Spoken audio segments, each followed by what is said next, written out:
Hello to everyone who's out there. People are here. Great. All right, so let's get started then. Hi everybody. My name is Ruby, and I am the Director of Professional Development for the AFP Ottawa chapter. I have to warn you, my voice is a little raspy right now. I don't usually sound like this, so hopefully everyone can hear me okay. I'm really happy to see that there's so many people registered for our webinar today. It's obviously a different time for all of us right now in fundraising, with the sort of uncertainty that is happening. So it's just fantastic to see that everyone is keen to learn from each other and from each other's successes. Yeah, so thank you for joining us today. Before I launch into introducing our speakers and our topic, I just wanted to take a moment to thank Harvey McKinnon and Associates, who is our sponsor of our 2020 Professional Development series of events. So we do have Lynn joining us from HMA today. So I would just like to pass the mic over to you, Lynn, for a moment to say a few words from our sponsor. Great, thank you. Thank you, Ruby. Hi, everybody. It's Lynn from Harvey McKinnon Associates, and I just wanted to say hi and thank you for having me. Ruby, I'm so excited to listen to this presentation today and to the case study about the food bank. I was saying before we started that the outpouring of support from communities to their food banks has been such a beautiful thing to come out of the time that's not particularly beautiful. It's been incredibly lovely to see how generous people are being.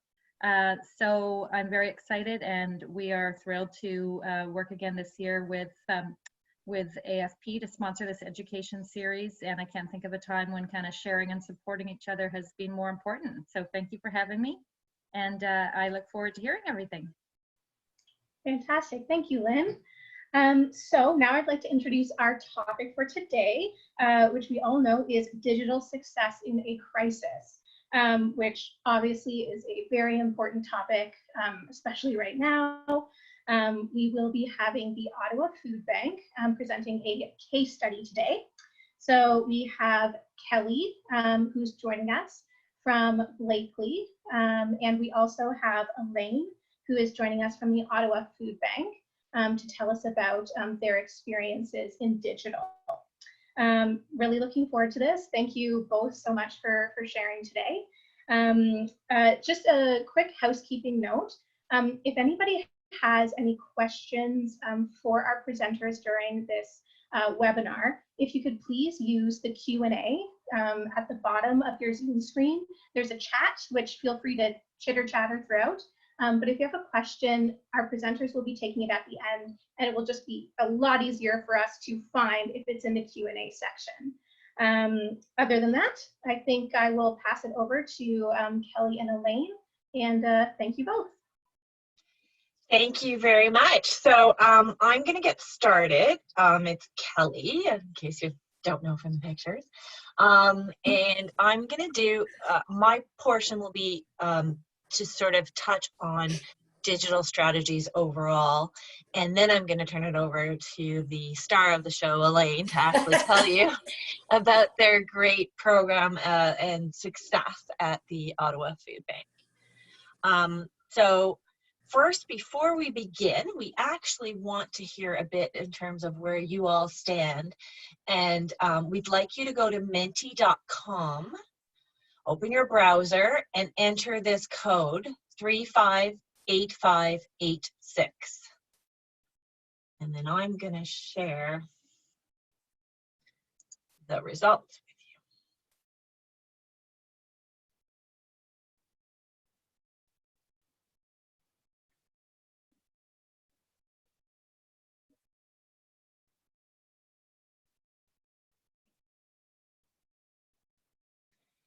Okay, so refresh. There we go.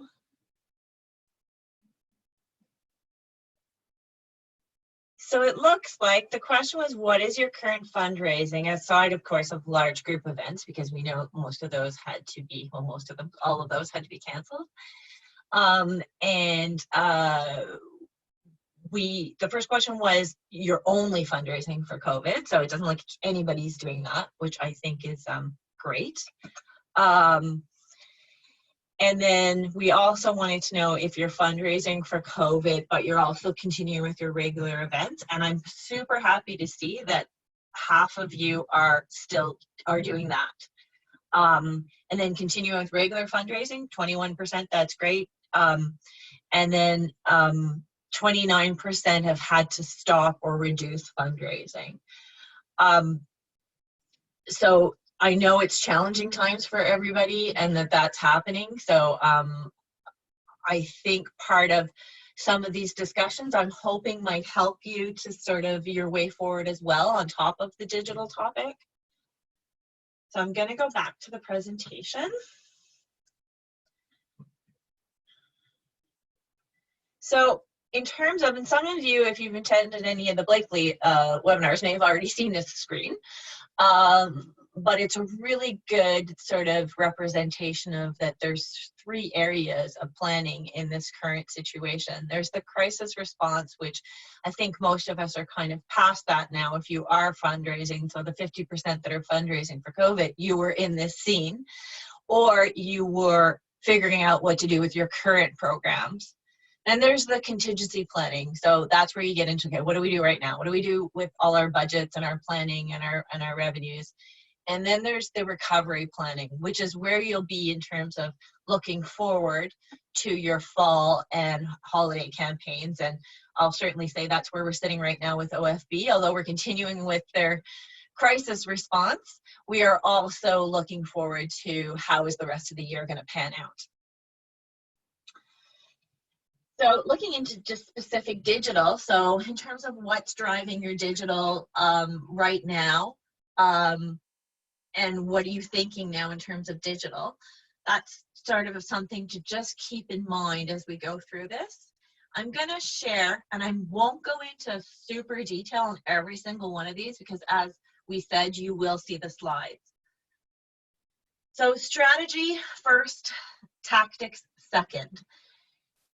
So a lot of people, when they look and they decide I'm going to go into digital, they're thinking digital's the strategy. It's not. It's just one of the tactics. So you have to figure out your overall strategy first, then think about what tactics you're going to use. So it's that whole integrated approach. And Elaine will certainly speak to that when she does the case study for OFB, because I have to say it's one of their great reasons. It's a strength of theirs, and it's also one of their reasons for their success. So strategy starts, digital starts with audience and the story. So, you know, these are some of the things that, you know, think about your charity's key role. It's emergency frontline response, direct community support, your end goal solutions, or are you beneficiary support, or is it just donor support? So the group of folks that actually had to stop doing fundraising, don't stop communicating with your donors though. It's really important to still be keeping the relationship going with those donors.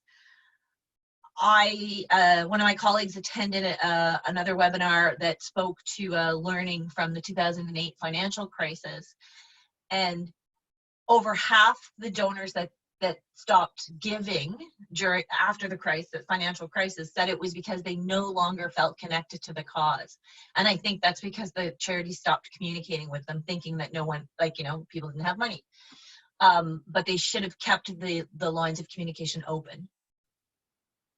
And these are just some of the sort of like that explains each type of area for you. Who's going to care? So that's something you sort of need to ask yourself. Your different segment of donors, you're going to be speaking to them in different ways, and whether, you know, what they want to hear from you. In terms of digital integration, as I spoke to, this is really important. You have to kind of break down your digital. It's a medium for you to deliver your message. It's not, as I said, the strategy. So yes, you can use digital for that. It has more options now. You know, there's Facebook, Instagram, Twitter, email, TikTok, YouTube. I mean, it goes on and on. And certainly with OFB, the COVID crisis response gave us an ability to actually test in some other options. So like we tested in Twitter and it did quite well. So that's another, advantage of some of these situations. If you is going well, you can then actually test things in. And you know, you don't want your channels to be siloed. You have to make sure that you're using all the channels offline and online together. And then you want to be, you know, in front of your donors in terms of the online and off as well, delivering the same message. Like, even if you aren't, you know, you yourself aren't the person that's in control of the other messages that are going out, get the team together to make sure that you're all saying the same thing. Because you don't want your like paid ads saying one thing and then like you've got your organic posts going saying something totally different, and the look and feel of them is completely different, because your audience, when they see those, don't realize that one's paid and one's a social, or they just see your posts on Facebook or, you know, Instagram, Twitter, and they just don't understand why it's different messages. In the search strategy, so this is just to say that sometimes when people look at their results on digital, search isn't particularly high. They're not seeing great results from search, but actually search is helping to support your digital campaign. So someone might search you, but then they they're on Facebook or Instagram and they see your actual ad and they go, oh yeah, and that's when they click on it.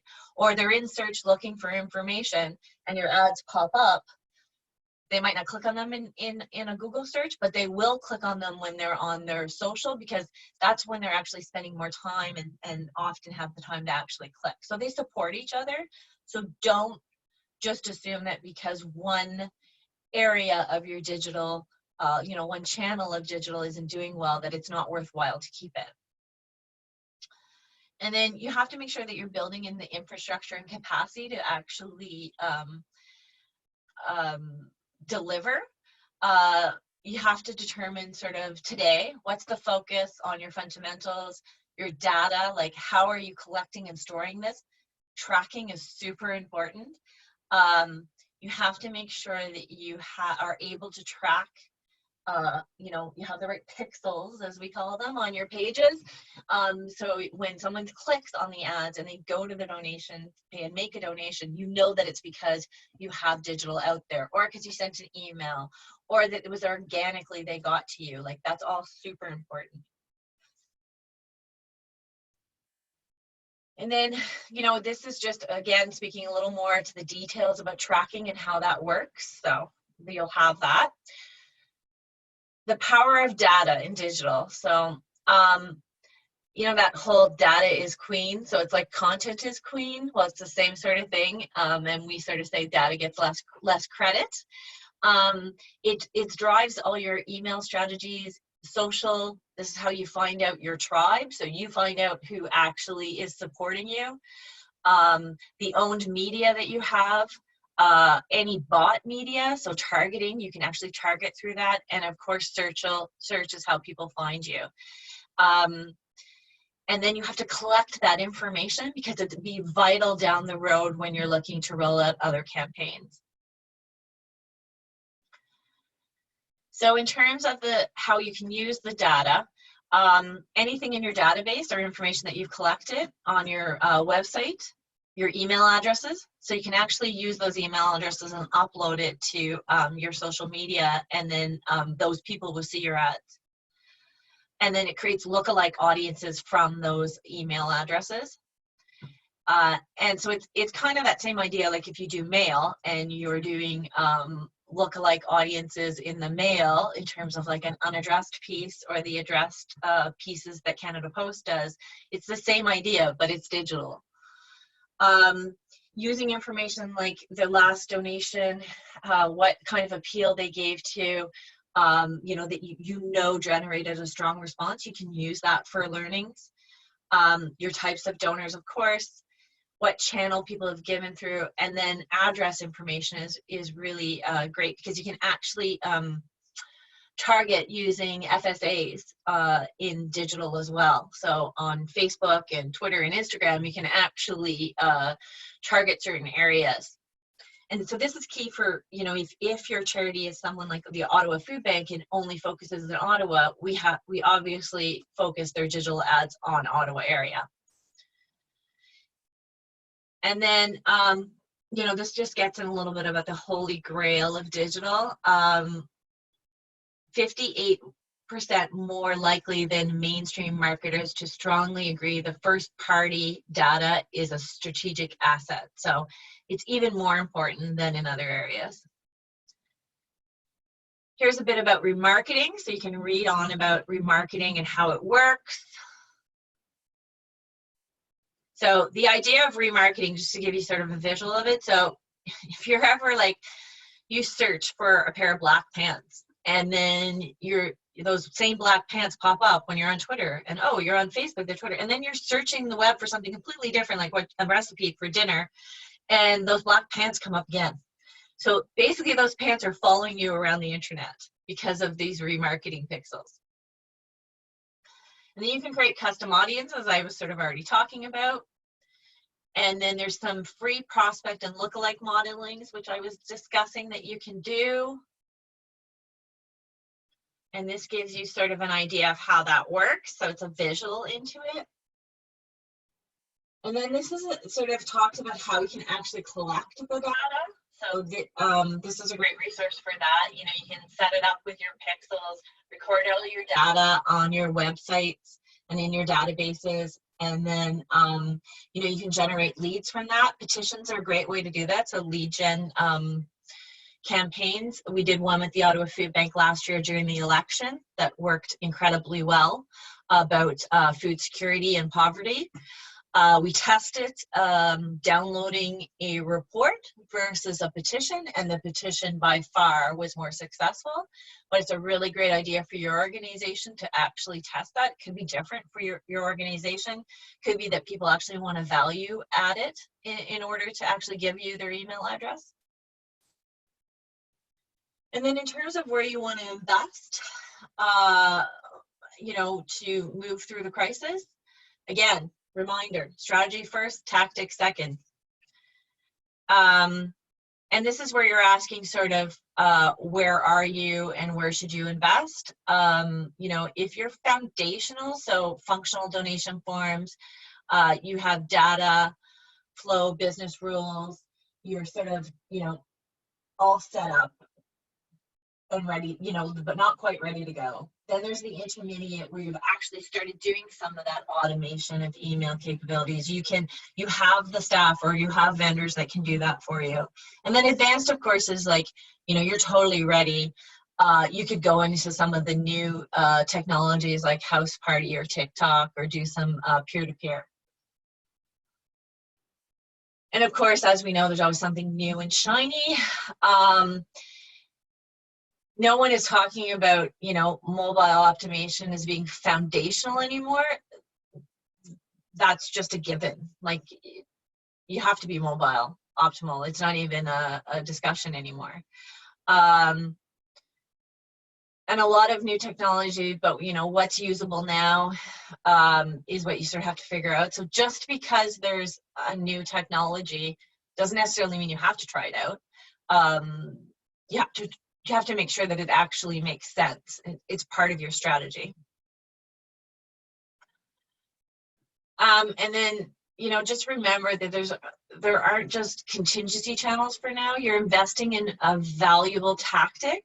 So if you are among the people who've possibly never done digital before, this is an opportunity to get in the market. And I want to go back to see if everybody, just going to see if I can do this, answered the second question. Oops.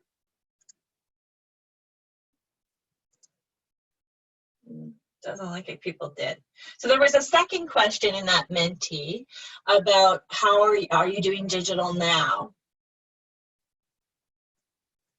And if everybody wants to go to there to see if they can actually answer that second question. Oh, there we go. Here goes. Whoa. This is great. So the first one is yes, have run digital ads before and during the crisis. Some people, the other question was, have you never done it before, but the crisis is the first time? And it doesn't seem like that is anyone. And the third one is no, not now, but have run digital ads before, and no digital campaigns yet. So we're about 60-40 or 60-38 on that. It looks like the biggest percentage of people are actually running digital right now, so that's fantastic. That's awesome. And if you've never done it before, these are good opportunities to get into the market in situations like this, if it's appropriate for you to do so, of course. And then it gets you set up for when you can actually, like at year end, or at, how do I go back to that? You know, if you want to actually run a digital campaign later in the year, you'll be able to do that. There we go. And then 6, your user experience. It really matters. So it's just ensuring you have everything in place once someone actually makes a donation.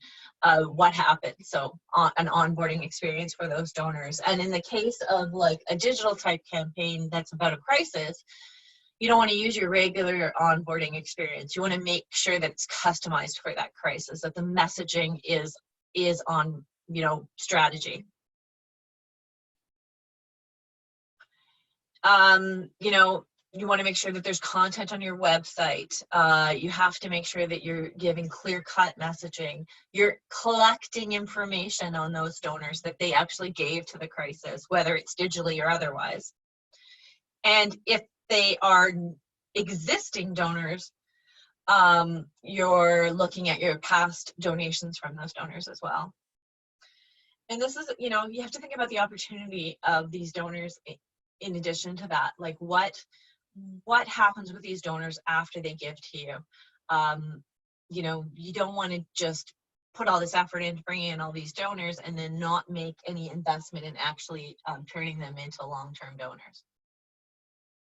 In terms of the 7th strategy for digital, it'd be agile and digital into recovery. So this is sort of an example of kind of where you are now, and using something like this as a framework to figure out what you're doing now, articulating your role, the why act, why now, why you, and ask these questions to yourself can be quite useful.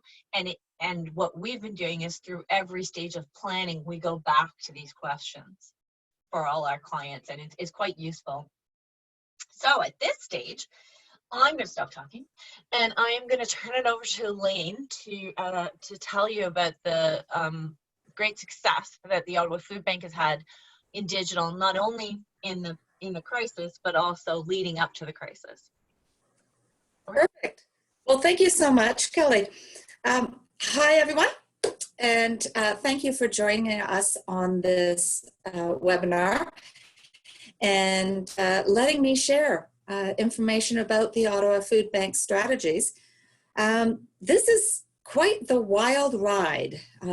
Everybody needs to agree with that and see what we're doing. And with the Ottawa Food Bank, our mission is to, in partnership, create a healthier city. And we want to empower people, increase the access to healthy food, and advocate for systemic change to reduce food insecurity. We are a community food bank, but we serve 112 member agencies. We have 32 employees, and we are growing due to the need. So last year, our annual donations were around 6.4 million. And you'll see as we progress through how much that has changed in the last little bit. So I want to take you on a bit of a journey. And it's a journey from where we were before to the crisis that we are in. And at the Ottawa Food Bank, we are still in crisis mode.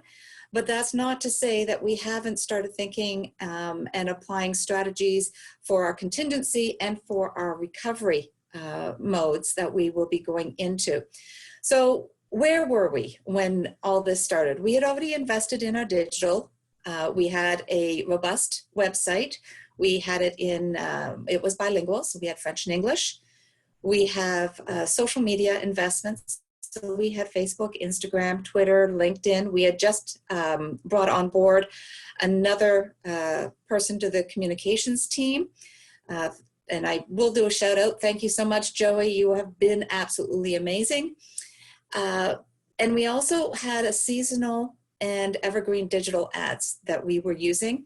So as Kelly had mentioned, we really did the remarketing. We applied the lookalikes. We used lapsed targeting. We did the pixels. We added in our tracking codes. And I just want to say one thing. You're not in this alone, okay? It takes a team both in your office, and if you need additional help, there are agencies such as Blakely who will be there, and they will take those questions that you have no idea what the answer would be. So my first one I remember asking Kelly was, what's an SEM? And there wasn't any chuckling in the email, though I'm sure there was in the background on the team side, but you have to do this as a group. This is new ground for a lot of us. As you pointed out, there was 40% of you haven't done digital, but this isn't the time to shy away. This is the time to go on a journey and know that you are going to make mistakes, and that's perfectly fine. We also, though, had forms and a user experience established. So we had a very good, clean donation form, an easy to click through form. And we added extra user experiences. So we had an onboarding system that we had developed for emails. We also do a lot of stewardship. And then, as Kelly had mentioned, boy, do we do integration. And a lot of that integration is listening to other team members and making sure that the messaging is consistent. So again, the idea is you have to collaborate all the way through and know that you're not in it alone. So one of the things we did immediately is I, first of all, listened. As a fundraiser, I listened to our communication team and what messaging they were posting, listening to our CEO and the director of communications and fundraising. And then as well, because we had so many phone calls. So yes, we were in a crisis mode. It was all hands on deck, and a lot of us went to reception. We took the phone calls. So right off the bat, we had stories. As a fundraiser, we live off of those stories. That is, content is queen. Data is the other queen, but at that point in time, content was queen. So we went out, we had Facebook posts going out, we had media links on our Facebook posts. And then I picked up the phone right after we had started to settle and quickly grabbed hold of Kelly and said, we need to get into digital. What can we do? And I will say that we were able to, I think we started on the Monday, and by the Wednesday, we had a simple digital campaign up and running. We wanted to keep it simple. We wanted to have our message simple, but also the look and feel simple, because you want to realize that all of this has to be consistent across the board. You have to integrate this, okay? So one of the things you need to know, yes, we are an essential charity, but don't think that because you aren't essential in a crisis to a large number of people that you aren't essential to your donors. At that point in time, you become one of their essential connections. They need you as much as you need them. So this is the chance. If you're in front of them, then they're going to see you, they're going to remember you. So we then continued by doing email campaigns, And that was 10 days after all this started. We went and did a very plain text email with one link in it. And by that end of that day, we had 167 donations for that email campaign. And that went out about 2 o'clock in the afternoon. And it just rolled from there. So we then went into a series of donation emails that we addressed segmenting so that we could put in different variables. We just kept going with it. We also went in and did a direct mail campaign. We did a complete 180. We had a newsletter that was due to go out the third week in March. Let's just say that was too cheery for the time. So we did switch it up very quickly, and we risked not mailing for several weeks because we wanted to make sure that people knew that we cared about them and that they could do something for our community by helping provide food to those in need in Ottawa. So we did a crisis mailing, and that dropped. And when that dropped, we added as well an acquisition, so a Canada Post acquisition list that we could, as Kelly mentioned, because we're an Ottawa community, we were able to do a very focused acquisition list. So with that, we also added in an additional bit of integrations. And so we added more social, more interviews we posted. We have just finished an amazing donor webinar, and we did it through Zoom, so we were able to record it, and we have posted that on as well. We had, I don't know if some of you have seen, we had the Wu-Tang Clan from the 1980s groups come on board, and that just went crazy through Twitter and Instagram. So we were able to leverage that as well. So anytime you see that information elsewhere in social media, you can repost it. You can put information onto your Facebook pages. And it always ties back to the digital presence, okay? This is great because in a crisis, you want to be in front of your donors and in front of the public as much as you can. And giving just one chance, so just one email isn't going to be enough. You want them to see that as much as possible. We also added user experience. So when a person started to leave our website, a pop-up showed up that said, we'd love to keep in touch. So now we have the last count was over 300 emails in there. So we're able to do acquisitions in different ways. We also have wanted to get some engagement going because the donors sometimes don't know what to do. They will give a donation and then they're sitting there. So we wanted to engage them. So we had a hope email. They could email us and provide a message of hope, and we pass that on to our agencies and our clients. We also posted information about our webinar everywhere. And then you can see on the slide there, one of our emails that came back with a message of hope. And it was just the idea that we had a lot of messages come back saying, thank you so much for giving us a chance to pass on the messages. So after we started to get more engagement going and more digital up, I can show you our COVID-19 results on the next slide. This is a drum roll, and Kelly is just dying for this, so I'm going to do one. This came in this morning, and you can see it was $1 million that we rolled over this morning, and that's 7,859 donations. It's a small spend when you look at it. That is now 8 weeks in. We've spent $40,000, pulled in $1 million, And if you look at the cost per dollar, it's at 4 cents. So again, digital is a perfect place to work out some kinks. One of the things that we look at is the testing of messaging.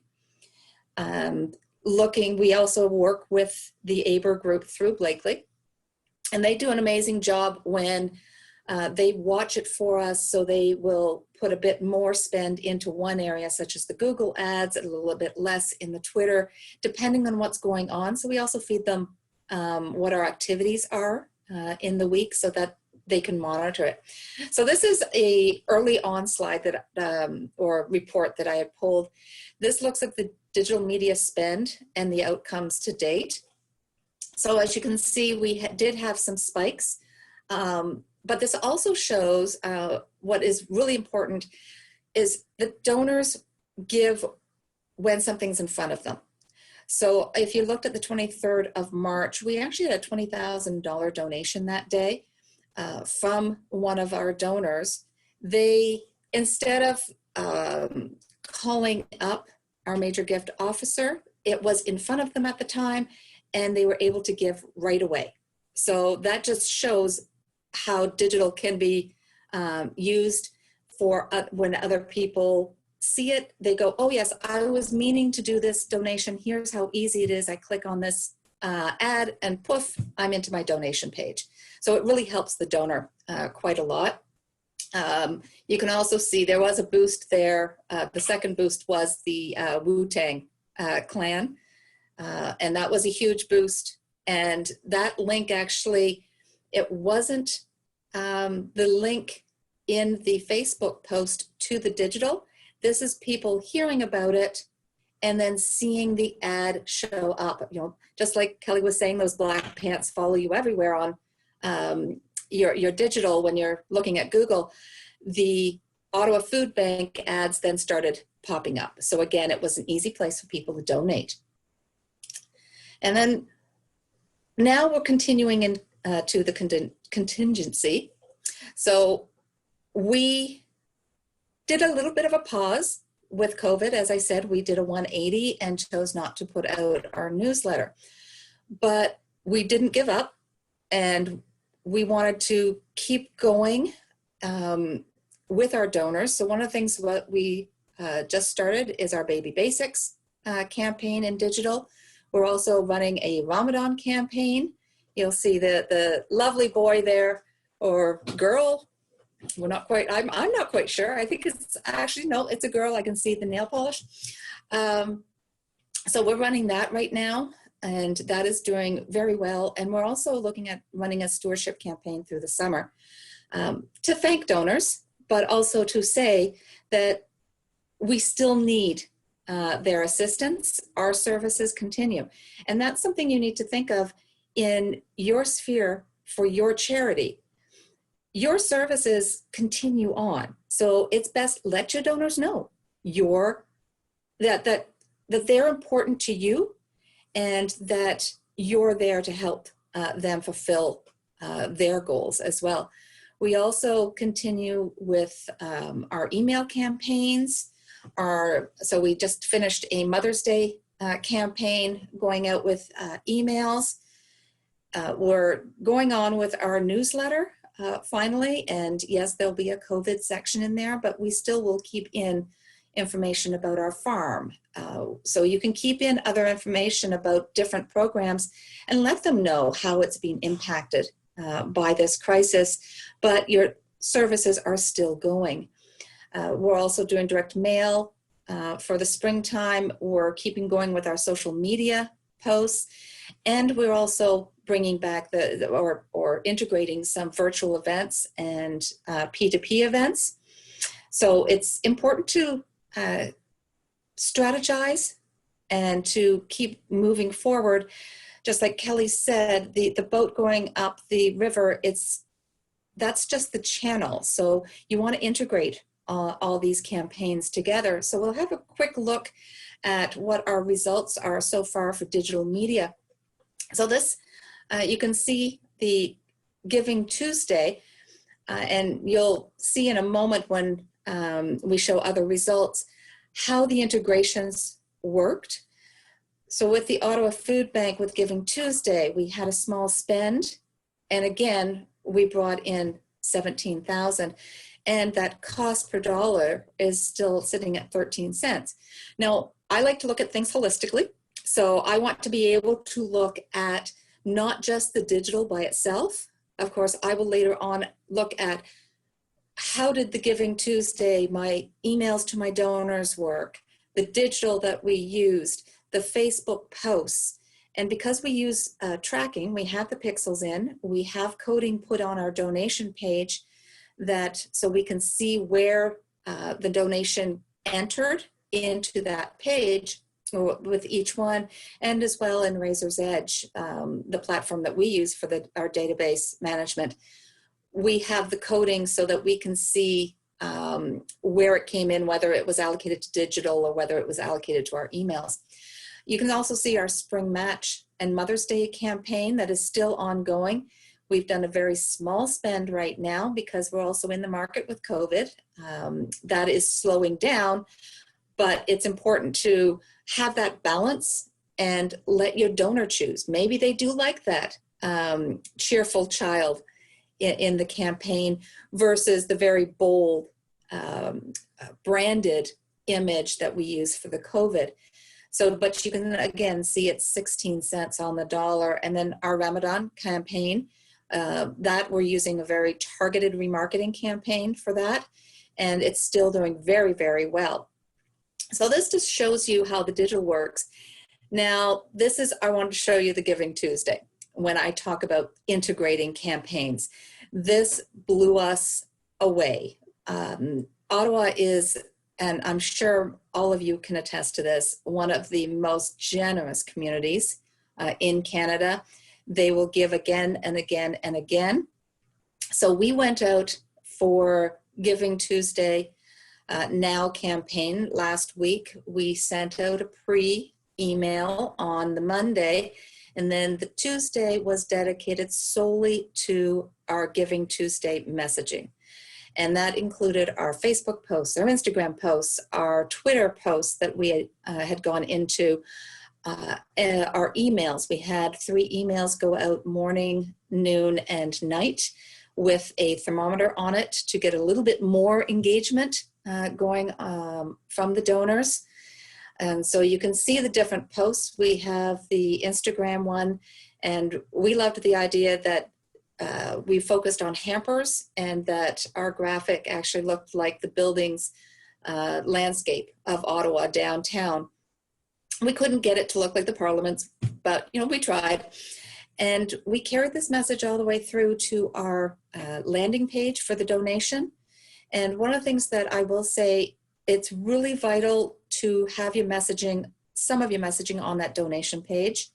And then you can carry through some of the messaging again in the thank you email that goes out. Allow your donor to have some places to click to, not just your own main homepage, but maybe you can have a page focused on a connection that you have to show the impact during COVID or show the impact going forward.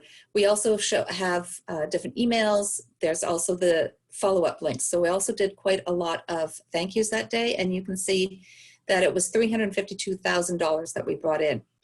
But with that, you can put out as much as you want, but your donors aren't going to come back again and again and again unless you steward them. So the biggest thing I will say is it is so important to say thank you. So we put out a thank you. The first, let's see, I was working, it was 2 weeks after the email. We put out again, a very plain text. And it went out 10 days, I believe, the first thank you. Very plain text. You can see that there's no donation button there. There was just one link there, hypertext ask. We ended up with 87 gifts, and that was over $12,000. So that's a thank you. That was nothing else. That was a simple thank you. And then a week later, we went out with a little bit more detail. We did a lot of segmenting for it. Now I will have to do a shout out. Our database administrator is absolutely spot on amazing. And she took this on because our data is right now still sitting in our donation platform, and it's not in Razor's Edge. So she has to do a lot of cross comparing for me. But the second thank you that went out, now keep in mind, these people had already given gifts. Some of them had given 2 or 3 gifts by this time. We had 216 second gifts for $24,000 on that email. And then again, we continue to thank on Facebook, and we've been thanking in Instagram. And then with every campaign we do, we add a thank you as well. So then you can look at one of the things that we did on Facebook. You can see on the right-hand side that we posted that we were extremely grateful and that we were extremely touched by all the donations. And because we have the ability to add comments, comment section on our donation page, we put in quite a number of those comments, and donors were able to go through that, and it upped our engagement. And I've added in there that was the open rate, click-through rate from our first email, which was 67%, which to me was unheard of. I'd never seen that. We just sent out an email about 7 days ago, and that open rate was at 79%. So guys, just think about this. The integrated campaigns and saying thank you is what's going to get you to have the donors engaged more. And you can see that's 1,117 donors have given more than once, and 86 so far have given 3 or more times. So again, say thank you. Every chance you get, go out and say thank you to them.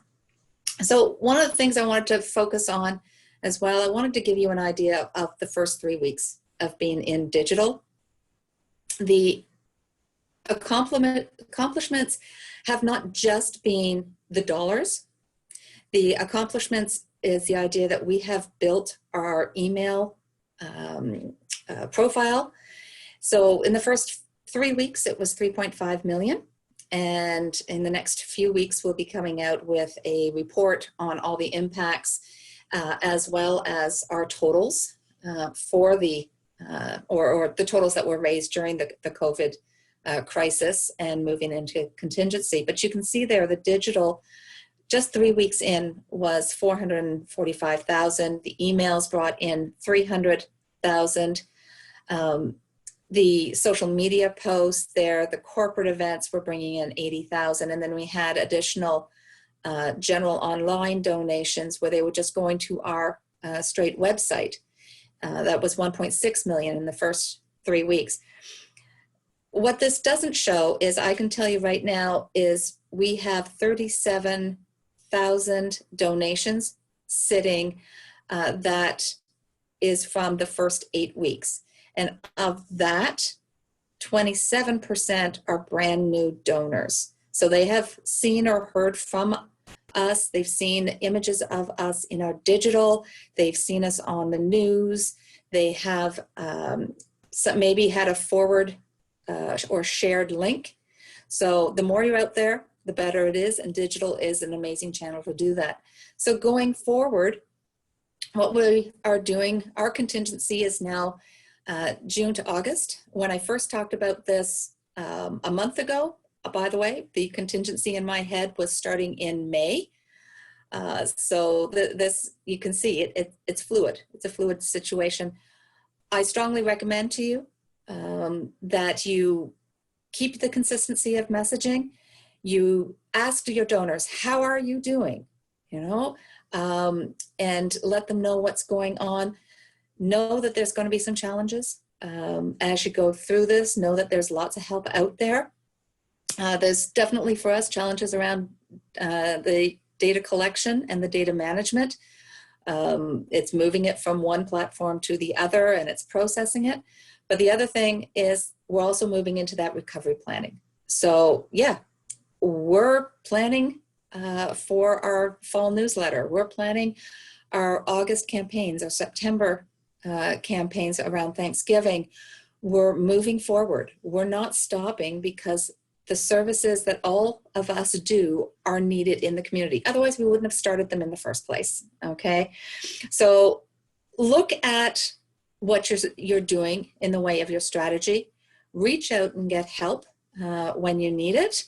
So I'm going to actually turn it back over to Kelly. I hope this gave you a lot of information that you can use and parse through it and just get your toe in the water there. And you have to start now.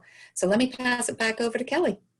Thanks, Elaine. That was great. So just to follow up on what Elaine was just saying in terms of what you can do now, get your toe in is what she said. Get into the market with a small spend if you haven't already tried digital. The great thing about digital, it's kind of like if you've ever done telemarketing, you know you can start, and if it's not going well, you can stop it. But investing in digital, unlike a telemarketing campaign, is that the cost to set it up isn't quite as expensive. The most expensive part is your spend, and you can go with a small one and ramp it up as you need to go. I can tell you with this crisis for digital, with all our clients, and particularly with OFB, I'm going back every so often to Elaine and saying, give me more money. We can keep going with this spend. So start collecting email addresses. So if you don't have a lot of email addresses on file, find ways to get more email addresses, whether that's through people signing up to get more information like e-news from you, or offering e-receipts to people. There's lots of ways you can do that, or actually doing a lead gen campaign. Integrate your fundraising programs across all your channels. Don't need to talk. I think we've made that point quite well.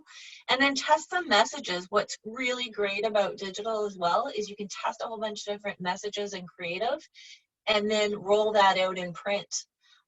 So it's a great opportunity to do that with minimal risk. And then, you know, do a little bit more now. Just put one extra small piece in each week to your strategy. You know, set a strategy for yourself moving forward on where your end goal is, but you don't have to do it all at once. Just start it now. So that is the end. We're now want to do some questions, and we have included in the deck, before we get to questions, how to reach both of us. So after this, if there's any questions that you have that you want to reach out to either one of us, please feel free. We'd be happy to hear from you.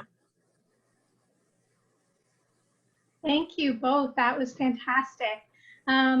We'll launch right into questions. There are several that have come in. So the first question, have you found better response rates on social media and through digital ads by using your logo as the main image compared with an image of a beneficiary or a participant? And that, You're going to ask that, Elaine? okay, that actually depends on the situation. Yeah. For the crisis, we wanted to break through some of the traffic and noise that was out there. And we're lucky, yes, our brand is bright red. So that certainly does break through noise. But I also will say that campaigns at Christmas time and our current spring match campaign, that's cheerful looking. So I strongly suggest you test it. Test, and have multiple images ready, okay? And another reason why, to let you know why we did just the logo, is it was a attempt to get the and the responsive ads only. It was to get the campaign in market as soon as possible. So sometimes you have to weigh doing the perfect campaign versus just getting out there. And that was our goal. It's also why you'll see in the deck when Elaine showed you the direct mail piece that we did, that was super simple. Another reason was to be out there as quickly as possible. Great, thank you. Next question. How do you approach cross-platform conversion tracking? How do we approach it? I will say that is a great question. We are working on our metrics, and we are working on being able to do the conversions faster. The tracking is difficult. One step at a time is what I say, knowing that you can always go back after the fact and do some corrections and some tweaking. Okay, but it's important to make sure you've got that data. Yeah, so that is one of the challenges. So as Elaine sort of hinted at, you know, the response has been so fantastic that they're challenged in just getting things recorded. So, you know, there's a few cases where we talked about it, you know, Elaine and I, and it's like, you know what, just keep going and we'll figure out how we actually can report back and track and analyze this after. Because if you stop and don't get out there and don't, you know, sort of get on all the different channels so that you can make it perfect, you're going to delay yourself and possibly hurt your campaign. It's definitely a conversation that we're always having too at Blakely, that we want to actually record on the overall campaign. It's how the overall campaign does. And then sure, you want to know how channels did. But you definitely want to know how it's done overall. And the fact is we see over and over again that people that give through various channels are the ones that actually continue to give to you, like they have a greater lifetime value. Great, thank you. There are still a few more questions, but we are at 3 o'clock now. And I know that some people do have to jump off of the call. So I just want to say a huge thank you to both Kelly and Elaine for being here. This was fantastic, such valuable information. And I'd also like to thank Lynn from Harvey McKinnon and Associates for being our sponsor. And nobody can see her, but I'd also like to thank Barb, who is AFC Ottawa Secretariat, for making all of this possible today. So thank you. And thank you to all of the attendees. We hope that you have taken away some valuable information that you can bring back to your organizations. And as I said at the beginning, we will be circulating the slides, so you will have all the information, and we'll also have a recording if you want to loop back to a particular conversation that was had. So in terms of the other questions that weren't answered, we will have those, Kelly and Elaine, so maybe we can touch base with those people individually if that's possible, so that everyone can Sure. and their answers. I don't know about Elaine, but I'm happy to stay if there's people that want to stay and answer the questions. Totally. Yeah, I'm completely fine with that. It's Friday afternoon. Where do we have to go? We're in self-isolation. Especially when it's raining. Exactly. Okay, fantastic. So goodbye to everyone who has to leave. The rest of us will continue. I'm going to say goodbye from Vancouver. Thank you Bye, so Lynn. much, Thank Kelly you and so much. Elaine. Thanks, Lynn. That was brilliant. Thank I really you. enjoyed hearing everything. Thank you. Thank you. Bye, And Lynn. congratulations. Bye. Thanks. Yeah, congrats. Yeah. Okay, the next question. I see on Ottawa Food Bank's website that you have 5 program areas: grow, collect, purchase, sort, and distribute. Do you offer your donors a choice to direct their donation to a specific program? The argument being that this gives them a sense of choice and ownership. If not, have you tested this against a general appeal? So we do allow the donors to select. The programs that they do select are in our donation page drop down. So a lot of the times it focuses more on our options such as the Baby Basics program or the donating to our farm that we have just outside of Stittsville, and as well as to different campaigns. So we do encourage the choice. That is a very strong model. We emphasize that with the clients that we serve to have a choice model. So we want to make sure that the donors have the choice model as well. Fantastic. Does your CRM allow you to connect to email marketing tools and advertising platforms? It does. That's where I would, if Deanna was on the call, I would actually throw it over to her, and she would be able to tell us all of the great details of doing it. But there are ways, and if you use Razor's Edge or other platforms out there, they do create APIs that will help you link it. I also, though, go into those different platforms and pull all the data myself so I can see the click-through rates. You'll see that in one of the slides, that click-through rate actually came out of, I believe it was Net Community from Blackbaud. So yeah, it does, but as a fundraiser, I usually go to the source and leave the rest to the data administrator. Great, thank you. What was the total spend for your digital during the strategy? Kelly, what was the total spend? I assume that's for COVID? For COVID specifically, because yeah, we did rotate around, as Kelly mentioned, there were several emails over this period. And that's one thing I spoke about at the beginning. Education is key. Yeah. So we did have to look at increasing it over and over. So for COVID specific, it was just right now it's sitting at just over 40K. We have another 7 to spend on it. Yeah. So, and then what we do is when we started to have less funds, we would talk with Aber and Blakely to see, okay, how can we stretch this out more in the market? Maybe we need to pull out of one area or lower the spend in one area, whether it's Twitter or Instagram. And that's where the partnership is the best, because they can do the recommendations.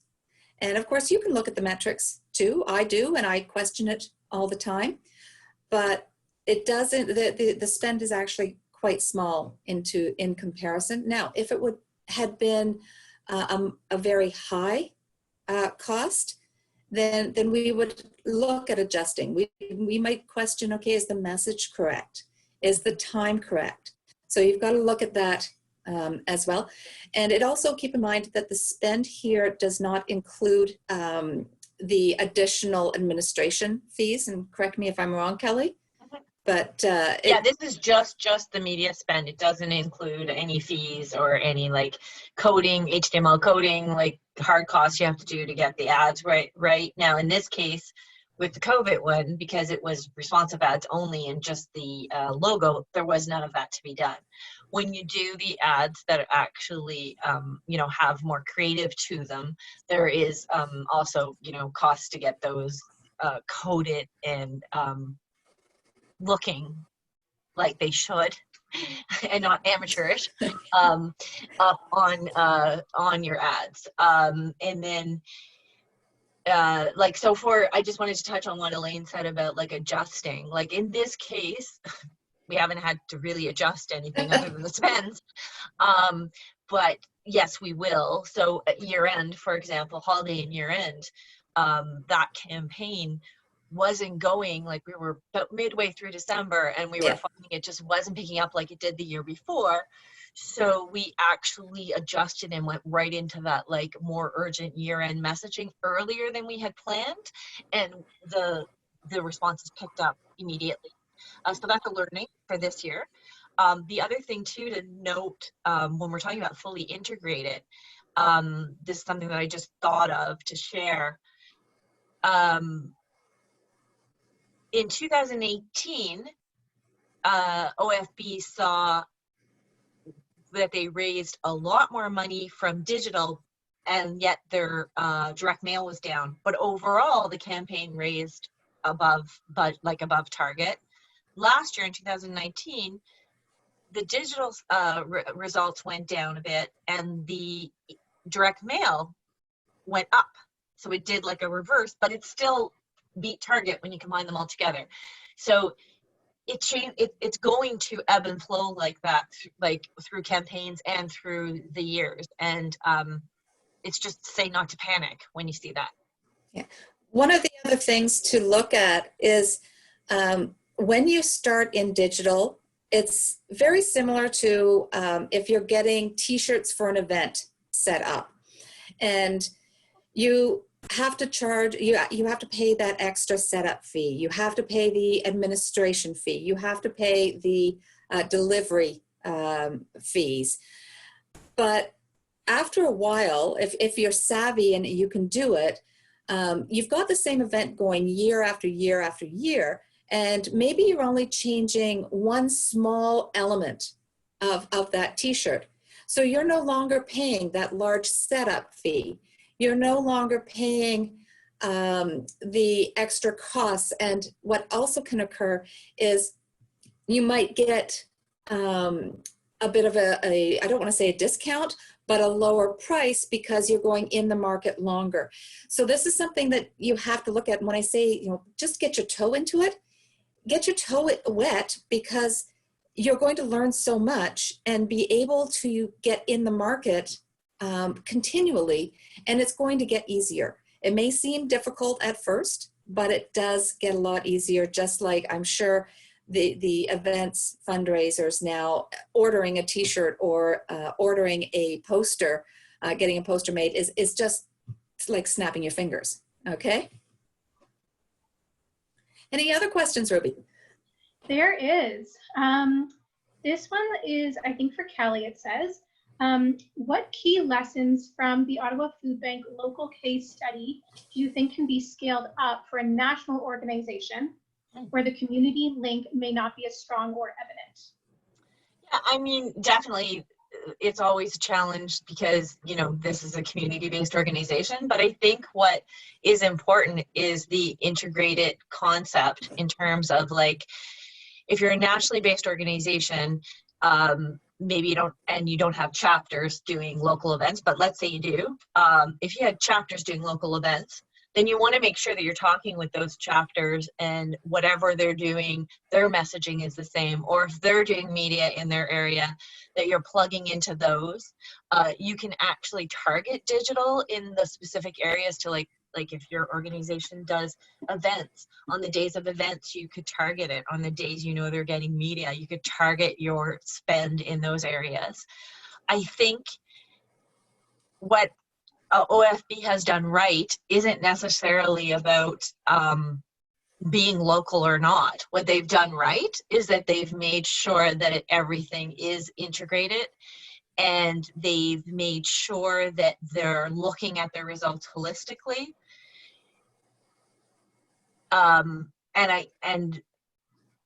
They like Elaine said, when they first went into digital, it was slow. They didn't see like gangbuster results the first year, but they didn't say, okay, well, that's it, that didn't go well, we're not going to do it again. They knew that it would take a while. Definitely, and Elaine sort of touched on that evergreen concept, the idea that she went out with that we've almost been in market like all the time, and now we plan to stay in market. That's why we're doing a summer digital from now until the end of the year. That's just going to build and build and build. It gives you a whole bunch of remarketing tools. So that's that doesn't matter where you are, you can do that. Those remarketing, those folks that have clicked on those ads but not donated, you're going to be able to go back to those in later campaigns. So particularly important for your year end. Their lead gen campaign, I think, is a great example of something that you could try no matter where you are. I actually think for a nationally based organization, a lead gen campaign is even better. You'll get a ton of email addresses out of that. You probably have some, I don't know what kind of national organization, but I would say that a national organization probably has some really strong petition type language you might be able to use, or a really powerful value added proposition you could offer to people to download. Yeah, I was saying that the remarketing tool for a national organization, as well as the search engine marketing, the SEMs, would be so vital to make sure that you get that in. And we did start out, so before I joined, the holiday before I joined, it was a very small spend on it.